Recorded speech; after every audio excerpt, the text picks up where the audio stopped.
ఒక ఎంఆర్ఓ దగ్గర దగ్గర 100,00,00,000. ఈ 100,00,00,000 ఆయనకి ఎక్కడి నుంచి వచ్చాయి? ఒకసారి మీరు గమనించండి. ఆయన జీతానికే ఈ 100,00,00,000 అసలు సంబంధం ఉందా? ఒక ప్రభుత్వ ఉద్యోగికి ఎంత జీతం ఉంటదో మీకు ఆల్రెడీ తెలుసు. ఒక ఎంఆర్ఓ స్థాయి అధికారికి ఎంత జీతం వస్తదో మీకు తెలుసు. మొత్తం ఆయన సర్వీస్ అంతా కూడా టాలీ చేసినా గాని, నాకు తెలిసి మటుకైతే ఒక 5, 6,00,00,000 అవ్వదేమో. అటువంటిది 100,00,00,000 ఏ విధంగా వచ్చిందంటారు? ఒకసారి ఆలోచించండి. ఒక పెద్ద తిమింగలాన్నే పట్టుకున్నారన్నమాట అధికారులు. ఇప్పుడు ఉన్నటువంటి ఎవరైతే ప్రభుత్వ ఏసీబీ అధికారులు ఉన్నారో, ఈ తిమింగలాన్ని పట్టుకున్నప్పుడు, ఆ తిమింగలం యొక్క స్థాయిని మించిన డబ్బులు చూసి నిజంగాను ఏసీబీ అధికారులు నిజంగా షాక్ గురయ్యారన్నమాట. కళ్ళు బైర్లు కమ్మేసాయి. ఎందుకంటే 1, 2 కోట్లు కాదు, దగ్గర దగ్గర 100,00,00,000 ఎక్కడ చూసినా గాని డబ్బే డబ్బంట. సో, దీంట్లో ప్రభుత్వానికి కూడా తప్పుంది. ఆ తప్పేంటో నేను చెప్తాను. ఆ తర్వాత నిజంగా అది ప్రభుత్వంది తప్పా? కాదా? అని చెప్పేసి మీరు కామెంట్ చేయండి. ఎందుకంటే ఈ ఎంఆర్‌ఓ గారు ఎవరైతే ఉన్నారో, ఈ ఎంఆర్‌ఓ గారి యొక్క పనితీరు విధానం ఇలా ఉన్నప్పుడు ప్రభుత్వం దీని మీద ఎందుకు అవగాహన తెచ్చుకోలేదు? అంతేకాకుండా ఈయన మీద గత కొన్ని సంవత్సరాల క్రితమే కొన్ని విషయాలు కూడా బయటపడ్డాయి. ఆ విషయాలన్నీ కూడా మీకు చెప్తా. అప్పుడే ప్రభుత్వం సీరియస్‌గా ఈయన మీద యాక్షన్ తీసుకుంటే గనక ఇంతవరకైతే ఆయన వచ్చేవారు కాదు. సో, ఆయన ఏ విధంగా ఈ డబ్బులన్నీ కూడా సంపాదించాడు? అసలు ఈ సంఘటన అంతా ఎక్కడ జరిగిందనే విషయాలు ప్రతీదీ కూడా మీకు క్లారిటీగా చెప్తా మీకు క్లారిటీగొస్తది. ఎందుకంటే నేటి సొసైటీలోని ఎవరి స్వార్థం కోసం వాళ్ళే బతుకుతా ఉన్నారన్నమాట. కింద పాపం పేద ప్రజలున్నారు. నలిగిపోతా ఉన్నారు. కనీసం వాళ్ళకి చట్ట ప్రకారం మనం పనులు చేద్దాం అని చెప్పేసి ఎవరికీ లేదు. అధికారుల దగ్గరికెళ్ళినా గాని కనీసం వాళ్ళు పట్టించుకోకుండాను ఆళ్ళు తిప్పుతా ఉంటారు. ఈ పేద ప్రజలు పాపం తిరగలేక 10 సార్లు తిరగలేక ఇంకేం చేస్తారు వాళ్ళు? డబ్బులు ముడుపులు ఇంకా ఎక్కడో ఒకడ అప్పు తెచ్చి వాళ్ళ చేతిలో పెడతారన్నమాట. సో, ఇలా చేతిలో పెట్టిన డబ్బులన్నీ కలిపితేనే వచ్చిన డబ్బులు ఆ 100,00,00,000 నాకు తెలిసి మట్టుకైతే. అంతేకాకుండా పెద్ద పెద్ద బడాబాబులకి వాళ్ళ యొక్క మోచేతులు నీళ్ళు తాగుతూ ఇన్నాళ్ళు కూడాను ఈ డబ్బంతా కూడా సంపాదించాడాయన. సో, ఇదంతా ఎక్కడ జరిగిందంటే రంగారెడ్డి జిల్లా ఏదైతే తెలంగాణలో ఉందో ఈ రంగారెడ్డి జిల్లాలోని ఒక ఆర్‌డీఓ ఆఫీస్‌లోని తహసీల్దార్‌గా అయితే ఆయన పనిచేస్తా ఉన్నాడు.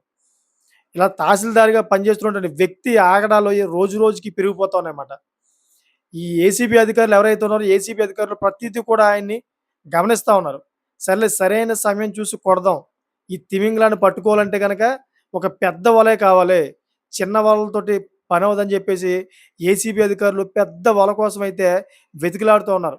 కరెక్ట్‌గా ఈ పెద్ద వల దొరికింది. ఒకేసారి ఆ తిమింగలం మీదైతే వేశారన్నమాట. సో, ఎప్పుడైతే ఈ తిమింగలం మీద ఈ వల వేశారో ఏసీబీ అధికారులందరూ కూడా వాళ్ళ ఇంట్లో దాడులు చేసేటప్పటికి ఎక్కలేని డబ్బు, ఎక్కలేని ఆస్తులు, ఈ లగ్జరీ ఫ్లాట్సు ఇంక ఎక్కడ చూసినా గాని ఇంకా అంతా రిచబుల్ మాట. ఒక రకంగా చెప్పాలంటే ఒక రాజకీయ నేత, ఒక వందల కోట్లు ఉన్నటువంటి రాజకీయ నేత తాతల ముత్తాతల కానించి సంపాదించుకున్నటువంటి రాజకీయ నేత డబ్బు ఎలా ఉంటది? ఆ విధంగా అయితే ఆయన దగ్గర ఉంది డబ్బంతా కూడా. ఒక సాదా సీదా ఎంఆర్‌ఓ ఇంట్లోని 100,00,00,000 ఆస్తుల యొక్క డాక్యుమెంట్‌లన్నీ కూడాను ఎవరైతే ఈ ఏసీబీ అధికారులు ఉన్నారో, ఏసీబీ అధికారులైతే మొత్తం అన్ని కూడా పట్టుకొని ఆయన ఆధీనంలో పెట్టుకున్నారు. ఈయనైతే రిమాండ్‌కి పంపించడం జరిగింది. సో, నేను ఫస్టు ప్రభుత్వం ఒక చిన్న తప్పు చేసిందని చెప్పేసి అన్నాను కదా! అదేంటంటే 2009లోని ఈయన మీదైతే అవినీతి ఆరోపణలొచ్చాయి. అప్పట్లో కూడా ప్రభుత్వం ఈయన మీద ఏదో సంథింగ్ యాక్షన్ కూడా తీసుకుందంట. మరి అప్పుడు ఎందుకు వదిలేసింది నాకు తెలియగలుగుతాను. సో, ఈయన ఆల్రెడీ ప్రజల దగ్గర పిండుకొని తినేస్తా ఉన్నాడు. ఆటిల గురించి కూడా 2009లోనే బాగా రిపోర్ట్‌లయ్యాయి. రిపోర్ట్‌లయినప్పుడు ఏసీబీ అధికారులు ఆయన్నయితే రైడ్ చేసి పట్టుకున్నారు. మరి అప్పుడు కఠినమైన శిక్ష తీసుకొని నాకు తెలిసిన మటికే అప్పుడే సెటిల్‌మెంట్ చేసి ఇంటికి పంపించేవాల్సి వస్తుంది. నాకు తెలిసిన మటికి. ఎందుకంటే ఒక ప్రభుత్వ అధికారి అవినీతి చేసిన తర్వాత నాకు తెలిసిన మటికైతే మళ్ళీ రెండోసారి అవకాశం ఇవ్వకూడదు. నాకు తెలిసిన మటికైతే సెంట్రల్ గవర్నమెంట్‌లోని ఒక్కసారైతే ఆళ్ళు అవినీతి చేస్తూ దొరికిపోయారంటే గనక సెంట్రల్ గవర్నమెంట్ అంటే కేంద్ర ప్రభుత్వం ఆ ఒక్కసారితోనే ఇంటికి పంపించేస్తది. ఎందుకంటే ఈ అవినీతి విషయంలోని, లంచాలు తీసుకునే విషయంలోని కేంద్ర ప్రభుత్వం అసలు ఎట్టి పరిస్థితుల్లో కూడాను ఉపేక్షించేదుండదు. కానీ ఓన్లీ ఈ రాష్ట్ర ప్రభుత్వాలు మాత్రమే. వీళ్ళకైతే కప్పం కడతా ఉంటాయన్నమాట. అప్పటికప్పుడు వాళ్ళకి అరెస్ట్ చేస్తాయంటారు. తర్వాత వాళ్ళకి చిన్న పనిష్మెంట్ ఇచ్చేసి మళ్ళీ జాబ్ ఇచ్చేస్తారు. మరి అలా ఉంటే మళ్ళీ ఆయన విధానం ఏదైతే ఉందో ఆ విధానం మళ్ళీ కంటిన్యూ‌గా కొనసాగుతది కదా! ఎంతోమంది పేద ప్రజలను పీడించుకుంటా ఉంటాడు కదా! ఒకసారి ఆలోచించండి మీరు. ఇప్పుడు ఒక చిన్న సిట్యుయేషన్ చెప్తానండి మీకు. మామూలుగా మీకే ఒక 2 ఎకరాలు, 3 ఎకరాలు ఉంది. దాంట్లోని ఈ 3 ఎకరాల్లోని 2 ఎకరాలయితే మీకు ఆనుని అయిపోయింది. ఒక ఎకరం మాత్రం నోషనల్ ఖాతా అకౌంట్‌లోకి ఎళ్ళిపోయింది. ఈ నోషనల్ ఖాతా అకౌంట్‌లోకి ఎందుకెళ్ళిందని చెప్పేసి మీరు ప్రశ్నించారనుకోండి, ఆళ్ళేం చెప్తారో తెలుసా మీకు? ఈ నోషనల్ ఖాతా అకౌంట్‌లోకి ఎళ్ళిందంటే ఏదైనా సమస్య ఉందేమో అందుకే వెళ్ళింది. మమ్మల్ని ఏం చేయమంటావు అది ఆటోమేటిక్‌గా ఎళ్ళిందని చెప్పేసి మీకు సమాధానం చెప్తారు వాళ్ళు. కనీసం ఒక 10, 15 సార్లు తిరిగి, తిరిగి ఈ అత్తమాట్లు మన పేపర్‌లో జిరాక్స్‌లు తీసుకొని, ఈ వీఆర్‌ఓ నుంచి ఎంఆర్‌ఓ దాకా ఈ ఫార్వర్డ్ చేస్తూ, చేస్తూ అలిసిపోతాం. కానీ, ఆ ఎంఆర్‌ఓ దగ్గరికెళ్ళేటప్పటికి రిజెక్ట్ అయిపోయి దాన్ని తీసుకెళ్ళి చెత్త కుప్పలో పడేస్తారన్నమాట. ఇంకా మనకేం అర్థం అవుద్ది? ఓహో! ఈళ్ళైతే ఏదో డిమాండ్ చేస్తా ఉన్నారైతే ఎంతో కొంత మనం డబ్బులిచ్చేది చేయించుకుందాం.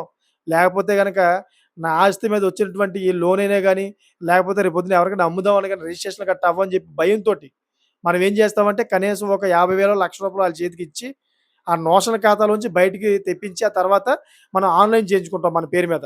సో, ఇటువంటి దందాలు జరుగుతూ ఉన్నాయన్నమాట. నాకు తెలియక అడుగుతాను నోషనల్ ఖాతా అనేది దేనికోసం పెడతారండి? తెలుసా మీకు? నోషనల్ ఖాతా అనేది 2 కుటుంబ సభ్యుల మధ్య ఏదైనా గొడవ అయితే గనక, ఆస్తి తగాదాలు జరిగితే గనక, ఈ ఆస్తి తగాదాలు జరిగినప్పుడు కోర్ట్‌కి సంబంధించిన ఏమైనా ఉంటే గనక, దాంట్లో ఎవరికి చెందాలని జెప్పేసి ఒక స్పష్టత లేని పక్షంలోని దాన్ని నోషనల్ ఖాతాలో పెడతారు. లేకపోతే గనక ప్రభుత్వానికి సంబంధించిన ఏమైనా కొన్ని ఇష్యూస్ గట్టా ఉంటే గనక, ఆ భూమిని నోషనల్ ఖాతాలో పెడతారు. అంతేగాని అన్నెసెసరీగా తీసుకెళ్ళి నోషనల్ ఖాతాలో పెట్టకూడదు కదా! కానీ కొంతమంది డబ్బుల కోసం, ప్రజల నుంచి పిండుకోవడం కోసం ఈ నోషనల్ ఖాతాలో పెడతారు. ఆ తర్వాత వాళ్ళనైతే 10 సార్లు, 20 సార్లు ఈ ఆఫీసుల చుట్టూ గట్టా తిప్పిస్తారు. ఆ తర్వాత వాళ్ళ నుంచి అయితే డబ్బులు డిమాండ్ చేసి ఇండైరెక్ట్‌గా ఆళ్ళకి తెలిసిపోద్దన్నమాట. ఇండైరెక్ట్‌గా వాళ్ళకి ఈ విధంగా తిప్పించేటప్పటికి పాపం ఆ రైతు ఏం చేస్తాడింకా? ఇంక నా నుంచి ఏదో అయితే ఈళ్ళు కోరుకుంటున్నారని చెప్పి ఇంకా రైతు ఇంక తప్పని పరిస్థితులో అయితే డబ్బులు ముడిపించుకోవడానికి ఆ డబ్బులిచ్చిన తర్వాత రిజిస్ట్రేషన్ చేయించుకుంటాడనమాట. అది ఈ విధంగా జరుగుతా ఉంటాయి. ఈ విధంగా వీళ్ళు ఇన్ని కోట్లకు పగడెత్తారన్నమాట. ఎందుకంటే కొన్ని కోట్ల మంది జనాభా, కొన్ని కోట్లు ఆస్తులుంటాయి. ఎకరాలు, ఎకరాలు మొత్తం అంతా కూడా భూమే కదా! భూమి మీదే. సో, మరి ఇటువంటప్పుడు మరి కోట్లు, కోట్లు సంపాదించకపోతే ఎలా సంపాదిస్తారు చెప్పండి ఒకసారి? ఇంత పెద్ద తిమింగలంలా తయారవ్వడానికి ప్రధానమైన కారణం ఇటువంటి ఇష్యూసే మాట. ఈ చిన్నా చితక ఇటువంటియన్నీ కూడా తీసుకెళ్ళి నోషనల్ ఖాతాలో పెట్టడం, ప్రభుత్వానికి సంబంధించిన ఆధీనంలో ఉందని బూటక కబుర్లు చెప్పడం, ఆ తర్వాత వీళ్ళ నుంచి డబ్బులన్నీ కూడా గుంజుకోవడం, లేకపోతే పెద్ద పెద్ద నేతలకి మోచేలు నీళ్ళు తాగడం, వాళ్ళకి సంబంధించినయన్నీ కూడా ఇల్లీగల్‌గా చేయడం, డాక్యుమెంట్స్ అన్నీ కూడా క్రియేట్ చేయడం, వేరే ఆస్తులు తీసుకెళ్ళి ఈ నేతలకే ఈ డాక్యుమెంట్స్ క్రియేట్ చేసి ఆళ్ళ చేతిలో పెట్టడం. రీసెంట్‌లీగా శ్రీకాకుళం జరిగింది కదా! శ్రీకాకుళంలోని ఒక పెద్ద నేత ఆయన ఒక పదవి కూడా అనుభవించాడు. ఒక వ్యక్తి యొక్క ఏదైతే పొలం ఉందో, ఆ పొలం అంతా కూడా తన కొడుకు పేరు మీద మార్పించుకున్నారు. దొంగ డాక్యుమెంట్స్ కూడా క్రియేట్ చేసి. ఆ దొంగ డాక్యుమెంట్స్ అన్నీ క్రియేట్ చేయడానికి ప్రధానంగా ఎవరు సహకరించుంటారో చెప్పండి ఒకసారి? ఏ విధంగా వస్తాయి? సో, ఇటువంటి కారణాల వల్లే, ఇలా చిన్న చిన్న కారణాల వల్లే పేదవాళ్ళందరూ కూడా పీడించి, ఈ విధంగా అయితే పేదవాళ్ళ నుంచి ఓ ఈ విధంగా అయితే పేదవాళ్ళ నుంచి దెబ్బేసిన డబ్బంతా కూడాను ఈరోజు 100,00,00,000 అయింది నాకు తెలిసి మట్టుకైతే. మరి ఇటువంటి వ్యక్తికి నాకు తెలిసి మట్టుకైతే ఒక్కసారి ఈ విధంగా అవినీతి ఆరోపణలు ఎదుర్కొన్న తర్వాత కఠినమైన శిక్షలుండాలి. ఆ తర్వాత ఆయన తీసుకెళ్ళి ఇంకా ఉద్యోగం నుంచి కంపల్సరీ పంపించి ఇంకా క్లియర్ చేసేయాలి. ప్రభుత్వానికి ఆయనకి ఇంక సంబంధం లేదు కదా! క్లియర్ చేసి పంపించేయాలి. ఒక్కసారి అవినీతికి అంటే లంచం తీసుకుంటూ దొరికిపోయాడంటే ఆయనకి ఇంకా పెన్షన్ ఉండకూడదు. బెనిఫిట్స్ ఏవైతే ఉంటాయో మొత్తం అంతా కూడా సర్వీస్ చేసిన తర్వాత ఆ బెనిఫిట్స్ అన్నీ కూడా పూర్తిగా క్లోజ్ చేసేయాలి. పూర్తిగా ఇంకా ఏమీ లేకుండా అయితే ఉత్తి చేతులతో పంపించాలి. ఇది కేంద్ర ప్రభుత్వం యొక్క రూల్స్ మాట ఇయి. ఈ కేంద్ర ప్రభుత్వంలోని ఈ విధంగా చేస్తారు. మరి రాష్ట్ర ప్రభుత్వాలు కూడా ఈ విధంగా చేస్తే గనక ఎవరైతే ఈ లంచాలకే బాగా మరుగై ఉండిపోయారో, బాగా లంచాలకు అలవాటు పడిపోయి ఉన్నారో ఇటువంటి వ్యక్తులందరూ కూడా ఎంతో కొంత మారతారన్నమాట. ఇంత తిమింగలంలాగా తయారవ్వడానికి అవకాశం ఇచ్చారు కాబట్టే ఈ విధంగా ఆయన తయారయ్యాడు. 2009లోనే ఆయన మీద వేటేసుంటే గనక ఈ పాటికి ఇంత జరిగేది కాదు కదా! ఈ సొమ్మంతా ఎవరిదై ఉంటది? నాకు తెలిసి మట్టుకైతే పేద ప్రజలదే అయ్యే ఉంటది నాకు తెలిసి మట్టుకైతే. సో, ఇది జరుగుతా ఉంది మన సమాజంలో, మన సొసైటీలోని.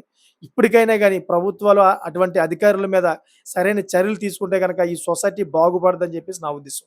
మీకేమనిపిస్తుంది? మీకేమనిపిస్తుందో అదే కామెంట్ చేయండి. సో, ఇటువంటి వ్యక్తులకి ఎటువంటి శిక్ష పడాలి? అతను ఉద్యోగం ఉండాలా? ఉండకూడదా? గవర్నమెంట్ ఎటువంటి యాక్షన్ తీసుకోవాలనే దాని మీద మీకేమైనా అనిపిస్తే అదే కామెంట్ చేయండి. ఈ కామెంట్ ఎలా ఉండాలంటే ఈ సొసైటీకి ఉపయోగపడే విధంగా ఉండాలన్నమాట. సో, ఇటువంటి టాపిక్స్ అన్నీ కూడా మీ ముందుకు తీసుకొస్తా ఉంటాను. నన్ను సపోర్ట్ చేసి నా ఛానెల్ సబ్స్క్రైబ్ చేసుకుంటారని కోరుకుంటున్నా. Thank for watching friends.